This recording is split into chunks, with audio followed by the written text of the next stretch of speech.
Hello বন্ধুরা, আমি রিয়া। কেমন আছো সবাই? আমি এই ক্লিপগুলো হঠাৎ করে খুঁজে পেলাম। তো আমি 2019 একবার পুরী গিয়েছিলাম। তো তখনকারই এই ক্লিপগুলো। তখন আমার বাবা মানে আমার ছেলে অনেকটাই ছোট।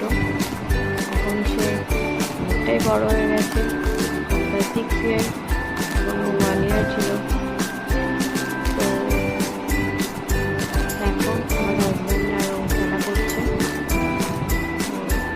এই দাদা হচ্ছে আমার হাজব্যান্ডের কালিগ, মানে ফ্রেন্ড, ওর ওয়াইফ। ও আমার খুব ভালো ফ্রেন্ড। ওদের ছোট্ট পাখি, ওরা সবাই এনজয় করছে। আর আমার ছোট্ট বাবান বারবার সুইমিং পুলে নামার জন্য বায়না করছিল। যদিও বা তখন অনেকটা ছোট, তাই ওকে অ্যালাউ করা হয়নি সুইমিং পুলের জন্য। তো আজ এই ভিডিওগুলো দেখছি।